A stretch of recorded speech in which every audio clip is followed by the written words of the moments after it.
Hello and welcome everybody to our next interview. I'm Vera Köster and I'm happy to talk today to Professor Petra Mischnick. You've received the Hildegard-Hamm-Brücher Award for Equal Opportunities in Chemistry and the GDCH honors exemplary behavior in promoting more equal opportunities in chemistry with the award. What does it mean for you to receive this award?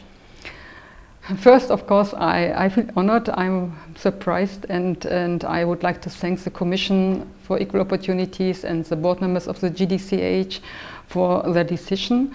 And but maybe more important, I think that through this very new award, the issue of equal opportunities, and that is a long-lasting challenge, gains particular attention and appreciation, and that might motivate and animate others to contribute to this field. I think it is something, yes, which is really a long-lasting challenge, as I said. And yes, but all the activities I have done in this field, there were many other people involved always, whether at University of Hamburg or Braunschweig or Agnes Pockel's lab or in the GDCH. And I think today also, or by this award also, all these other people who contributed by their ideas, by their knowledge, by investment of that time, that they also are honored today, yes, or should feel so, yes. And I would also like to mention that I'm especially touched by the fact that this award is named after Hildegard-Hamm-Brücher. I was always very impressed by her, and we talk about role models and so on, and she is especially a person who was so independent and so clear, and with everything she did, she had also an emancipatory approach in mind, and must also tolerate a lot of frustration, and maybe to study chemistry is not the worst basis for this. And yes, and this is also something which a person who really motivated me, yes, to not to be discouraged so fast. And therefore I would also like to thank her family to agree to name the award after their mother. And you have been very active in many organizations and committees in the GDCH on gender activity, but also you've also already mentioned the Agnes Pockel student lab. Can you say a bit what you did there, what your work was over there?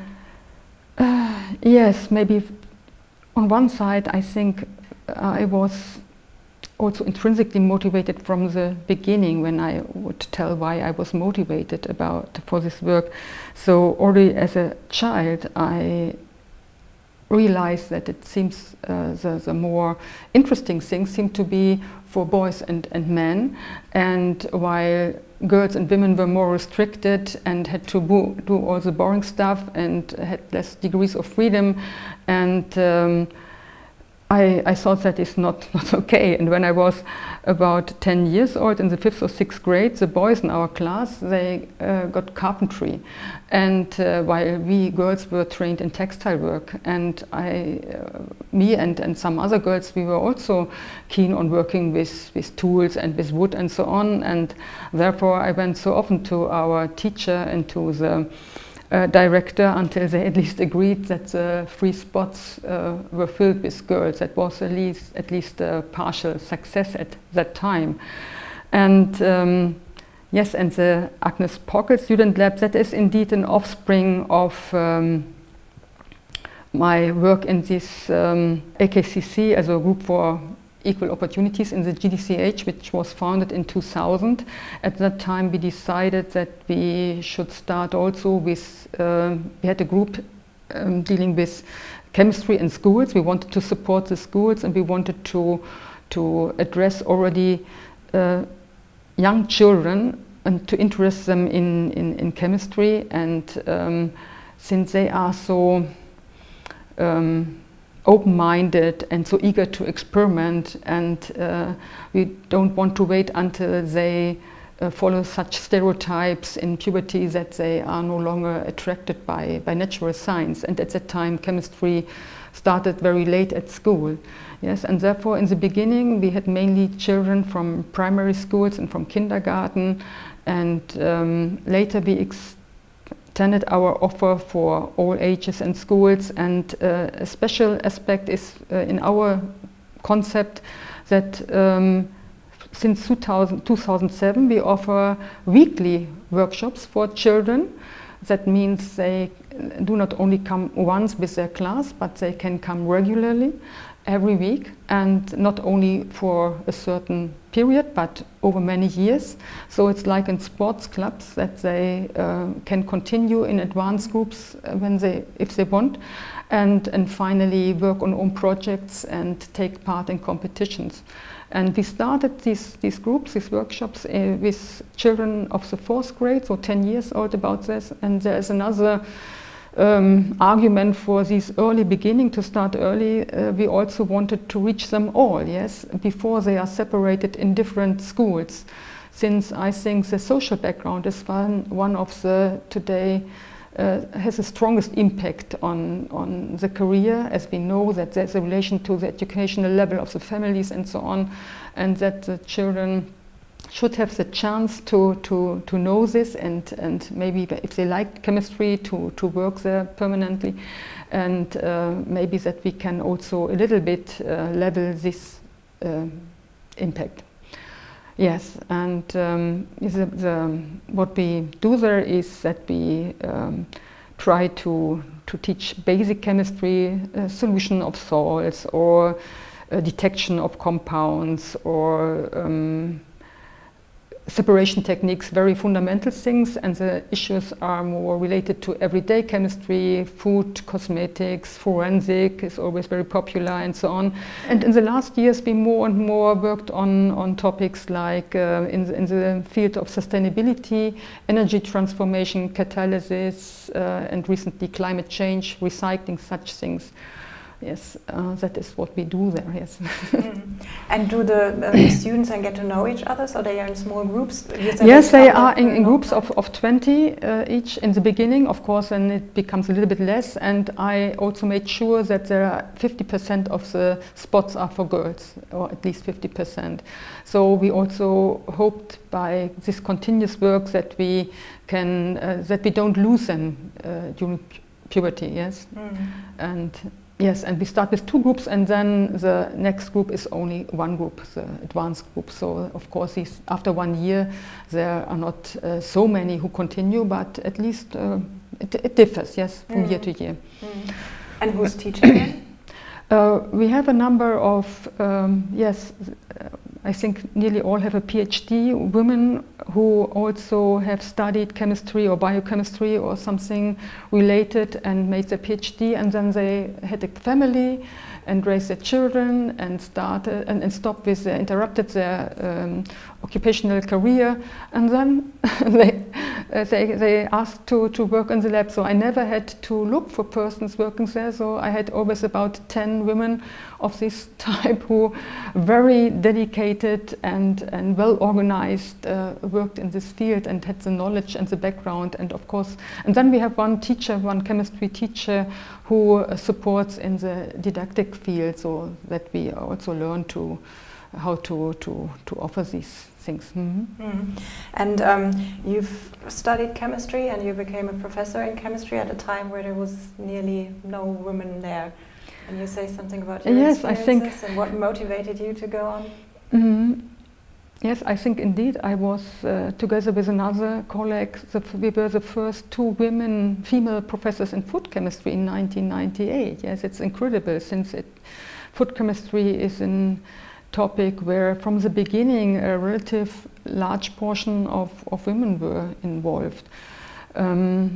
I was always very interested in how things function in the whys and wherefores, and when we got chemistry in school, I was really fascinating, but that everything, including us, is built by about 100 different little bricks like Lego, which I liked also very much. And that this is so well organized in the PSE, and that finally, when I then was more advanced, everything, whether function or properties of materials, can be traced back to the molecular level, yes, and to the, of course, not only the molecular structure, but also supramolecular and hierarchical organizations and space and so on. But in principle, we can trace back or explain and understand everything on this level, and also we not just have understood everything, but in principle we know that it is or should be possible. Yes, and that I think is fascinating. That was the reason why I liked all natural science at school, but chemistry was the topic I had the best idea what to do later with this. Yes, that was not with physics. I didn't know what a physicist will do, so there was no physical industry. But chemistry and food chemistry, especially, there I had an idea what I later will do or can do. And was it hard to be one of the only women? Yes and no. So I think there is very seldomly a direct attack which clearly is related to the gender. So there is often no bad intention, but there is so little knowledge and lack of awareness and sensitivity. So I would call this more something like well-meaning discouragement, what I experienced. So, for example, when I had finished my studies and I was seeking for a PhD, a colleague recommended, oh, maybe you better study pharmacy and then you can work half-time in a drugstore, yes, to have time for, at that time I had already one child. And later when I have finished my habilitation and applied for professorships, another said, oh, it doesn't matter if you don't get a call. You have 3 beautiful children you can be happy about.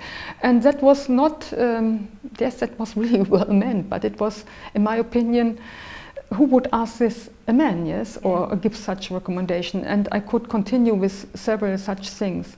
And then I felt that I, again and again, had to convince more than men that in spite of being a woman, and in spite of being a mother, and then in spite of being a mother of twins, that I can do good and successful research, and that I will not be home half the time since the children are sick or something like that, yes.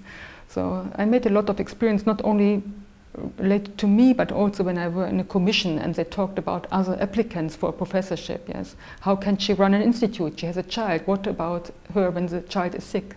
That was very common at that time, and that has improved a lot, fortunately.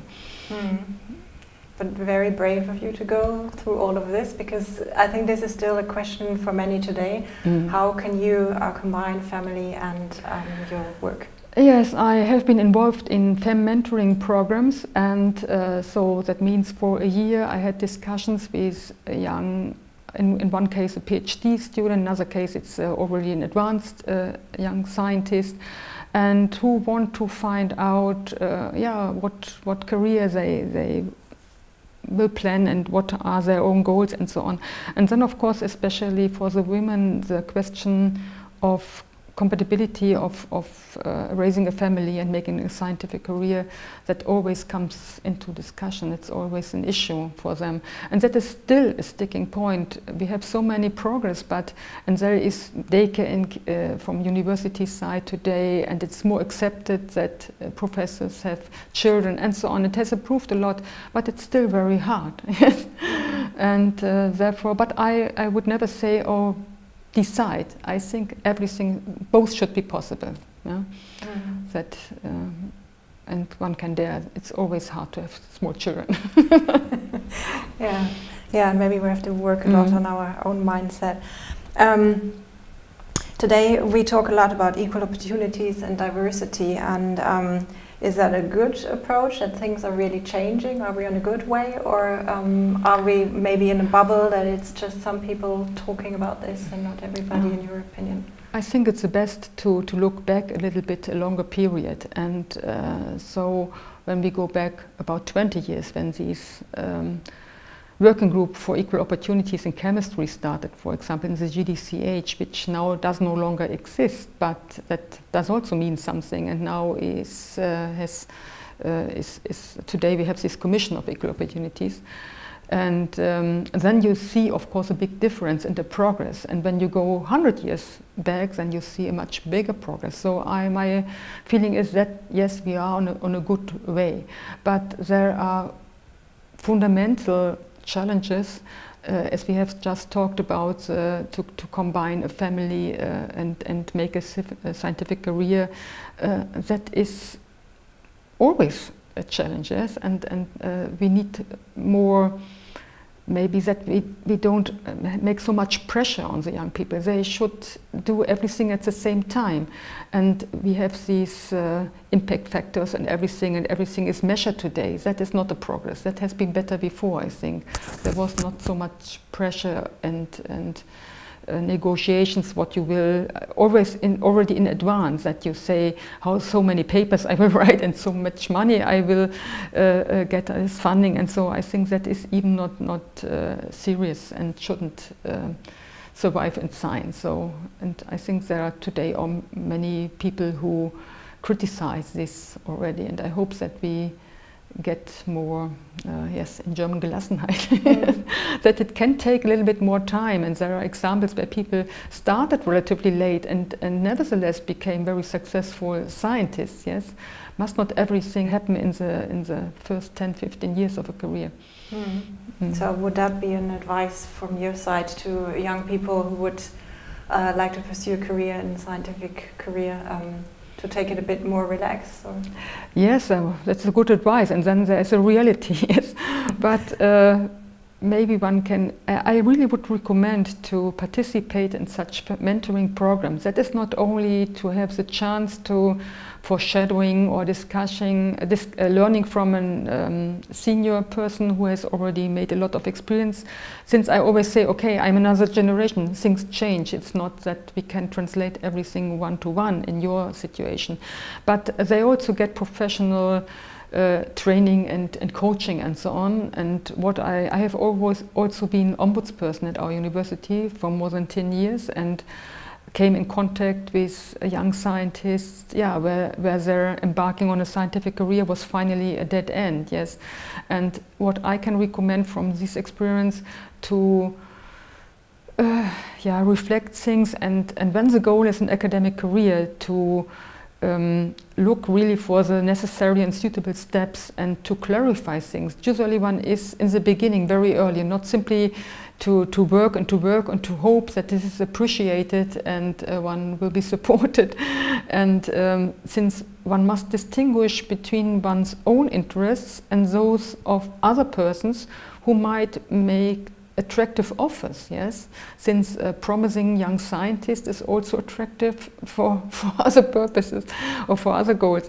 And yes, I think it's good to clarify things about who are the authors of the paper and so on, and who is the responsible person for this or that from the beginning. I think that has also been improved. The junior professors and the eminenta scholars, for example, they are independent. They can write their own proposals, they can supervise their own PhD students. But there are others in another position. They write proposals, but they cannot be the official proposer. They supervise students, but they cannot be the official supervisor. And that means they don't get the visibility and the merits they should. And then it can sometimes be, a dead end, what I said, yes, that's not successful. And they have done a lot and worked a lot, but it's always referred to another person. So what are your optimistic hopes for the future? Yes, I'm optimistic. I think the young women are so tough and so well educated today as have never been before, and they have their goals, and I think also in partnership that is of course important when you found a family, yes, that you have a partner who accepts what you are doing and who also supports when there are children and so on. That has improved. Fathers also take responsibility for the children and so on. So yes, I'm optimistic, but what is important in my opinion is that they shouldn't forget, or at first should know where we are coming from. Yes, I think it's nothing is guaranteed for forever. Depends, of course, always from also the government and so on, and that there is not a drawback. Yes, finally. So I think it's important, or it's helpful to look also on the history of female education and to see on all these pioneers, including Hildegard-Hamm-Brücher, but maybe Elisabeth Selbert or Helene Lange and so on, all these brave women who have dedicated their life to fight for equal access to schools, to universities, to vote. That was not the situation 100 or 150 years ago. Thank you very much for the interview. It was nice talking to you. Yeah, I also thank you.